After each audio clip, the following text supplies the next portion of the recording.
gonna leak it. What the fuck? Why would you do that? Nature's rule number 1. If it's the same color as a highlighter, don't touch it, don't lick it, and just stay the f away from it. While this seems like an easy rule to follow, the internet is filled with viral videos of... Is that the little octopus in Australia that can kill you within like 30 minutes? people who were unaware of this unspoken rule, or who just ignored it altogether in an attempt at 15 minutes of fame. We'll be going over a few of them. While these tiny, beautiful, seemingly harmless creatures might look fun to touch, there could be deadly consequences. They were all really, really pretty, to be fair. But I think if at this point in time, you do not know that you shouldn't touch colorful animals, it's a little bit natural selection, just a little bit, you know? Because I think that's a thing that is very widely known and taught to people everywhere, right? Why does this already sound like a news segment? My name is Lindsay Nikole, and you are watching another segment of What the F is This? As always, we're going to get the general information out of the way. If you're familiar with this series, you've seen this cladogram, which represents how big groups of animals called phyla are related to each other. All phyla, except for the last one, chordata, are invertebrates, so it shouldn't come as a shock to you that all the animals in today's videos are invertebrates. Once again, like every episode in this series. There are millions of species of invertebrates, meaning every single person, including every single scientist, is unfamiliar with the vast majority of them. There are simply only so many species our little brains can keep track of. And so what surprises me the most about today's topic is not how many of these species are known to be toxic. No, it's how many people are willing to touch something that they don't know. That feels like something we should all be able to agree on as a species. If you don't know it, don't touch it. So, I mean, to me specifically, that applies to animals. Like, I don't know, man. The last thing I think of when I see a frog or a snake or, you know, even a tiny octopus, anything, really, any animal, is to touch it. Obviously, when I see a cat somewhere walking around the neighborhood, yeah, I'll pet it like it's a cat, right? But any animal that goes outside of the pet territory, nah, dude, you can't pay me to touch that. As a tactic to avoid being harmed or eaten, many species have evolved the ability to produce poison or venom as a defense mechanism, of course. And to eliminate that chance even further, evolved a physical warning signal that they are practically screaming, "Stay the fuck away from me!" This is known as aposematism. Aposematism. Like astigmatism, which is something I have, but I keep breaking my corrective Same! Oh my god, twin! Glasses. Aposematism is distinct or conspicuous colors that tell a potential predator, if you hurt me, I'll hurt you tenfold, bitch. You know, for a long time I thought conspicuous meant like the opposite. Like camouflage or invisible, because it just sounds like it. Conspicuous is very mysterious. To me, conspicuous sounds like something that's very noticeable, because inconspicuous means you're not noticeable, right? Or am I getting English language wrong right now? In reality, it's like conspicuous, in your face. Aposematism as a warning does not just apply to deadly consequences, though. It's generally just coloration that an animal has to tell the world that they're toxic, disgusting, or just won't provide any benefit should one choose to indulge. It's the same effect as the TikTok guys who wear their hats like this. One glance and your common sense should tell you that this creature is not a good decision for you. Shout out to all my Instagram followers who recreated this classic look. Think of skunks. You're not gonna die, but it's not gonna be pleasant. Aposematic coloration is such a successful strategy that it's evolved in at least a third of all animal phyla multiple times. By the way, this isn't complete. This is just as many as I found before I quickly gave up. But it evolved multiple times, so clearly aposematism is effective. Yet, our first video exists. Here we have one of the most Okay, I was debating whether I should move over to the left. I will move over to the left. Okay, I'm over here now. Let's continue. Venomous marine animals in the world. And this person decided to pick it up and try to feed it a tangerine. This is a blue-ringed octopus. Yeah, that was the super toxic ones. In the phylum Mollusca, along with squid, slugs, clams, and other things of that nature. And while this particular video went mega viral back in like 2021 on countless news stations and everything, this is not the first time somebody has been ignorant of this particular warning signal. Okay, so let's break this species down, or actually the genus down, because there are 4 known species of blue-ringed octopuses that are all working with the same thing. And quick fun fact, there are multiple plural forms of octopus. Octopi, octopodes, and octopuses. Octopussies! I'm sorry. I like octopuses.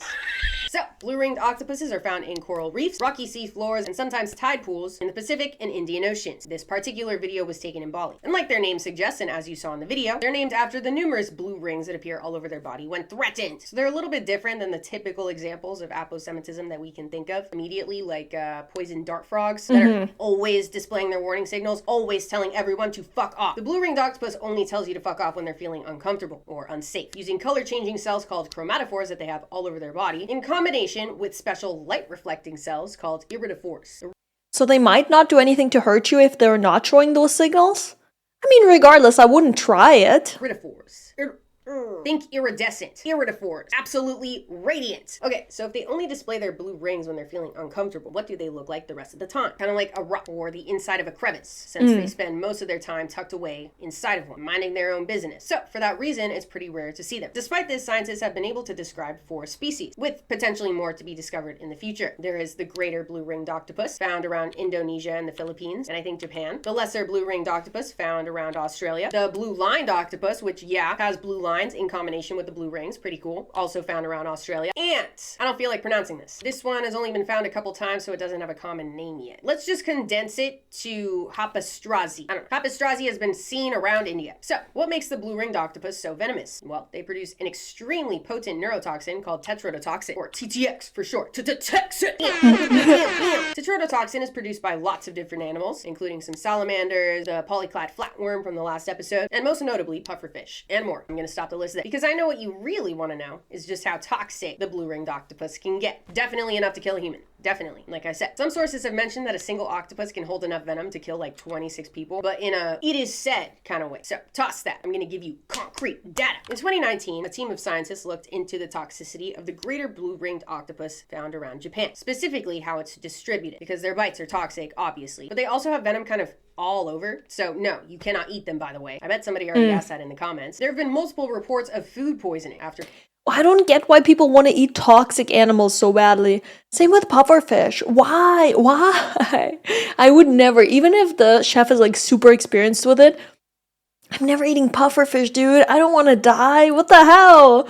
It can't taste that good. You cannot tell me pufferfish is going to be tastier than salmon, right? I don't know, man. People ate blue-ringed octopus that accidentally made it into different fish markets. So avoid that. Anyway, the toxicity of the blue-ringed octopus in this study is measured in mouse units. 1 mouse unit is the amount of toxin it takes to kill a mouse in 15 minutes. Morbid, but take it up with science, not me. Anything above 1,000 mouse units per gram of tissue is considered strongly toxic. So guess what the octopus's salivary glands had I'll guess it has 17,000. I don't know, I'm just guessing. Toxicity score of. Just guess. 9,200. What? Come on, my guess was way higher than this. They're not that bad. 76 mouse units per gram. It's over 9,000! 9,276.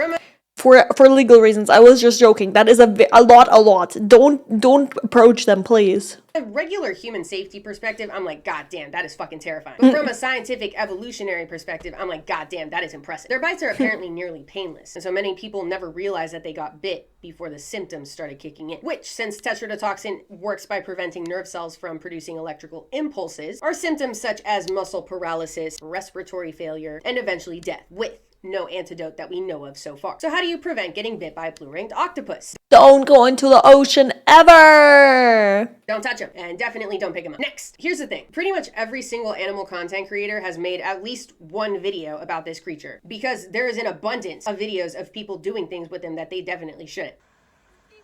Hi guys, if you're enjoying this video, don't forget to like and subscribe. Thank you. The content is just delivered on a silver platter at this point. So what if is you've that? been on the animal side of social media long enough, you probably know this is not a jellyfish. Oh, This is I don't know what that thing is. I don't think I've seen it yet.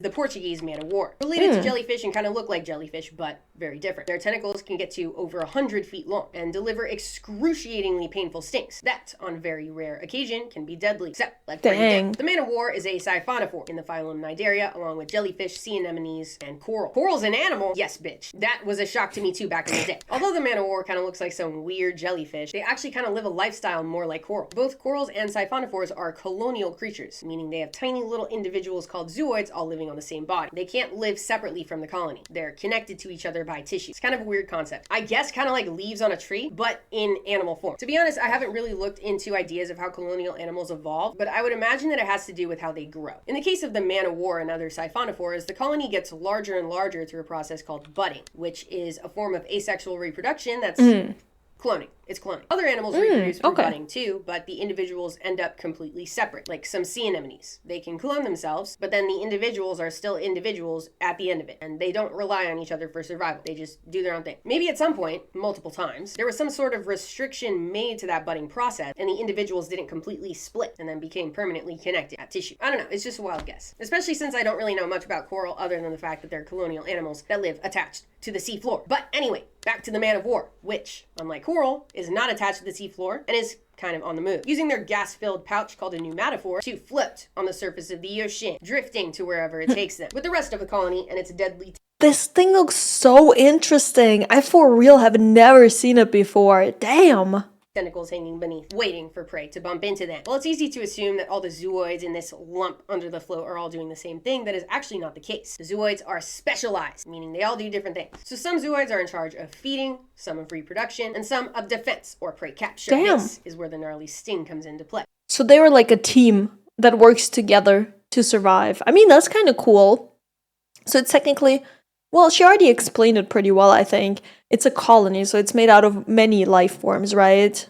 Unlike the tetrodotoxin of the blue-ringed octopus and other creatures, the man-of-war has a different pain-delivering service that actually other cnidarians, like jellyfish and sea anemones, have as well. Nematocysts. Cnidarians, nematocysts. These are the structures responsible for the childhood trauma of being stung by a jellyfish at the beach and maybe having to pee on your leg to stop the pain, or having to get someone else to do it for you. Here's how they work. The nematocysts have this little coiled thread that's kind of like a tripwire. When it's triggered, this little harpoon-like structure shoots out, called a nematocyst tubule. It kind of acts like a needle, penetrating the prey's skin and injecting different types of toxins into the target. And in the man-of-war's case, those toxins are extremely strong. For humans, typically delivering terrible pain that lasts about 20 minutes, accompanied by welts on the skin and nausea. And severe cases can have chest pains, difficulty breathing, and on very rare occasion, death. And technically, if we're being truly technical here, this is actually not an example of aposematic coloration. It's technically the opposite, because the color of their float allows them to blend in perfectly to their open ocean environment. So actually, everything that I said at the beginning about aposematic coloration only applied to the blue-ringed octopus, because the next one,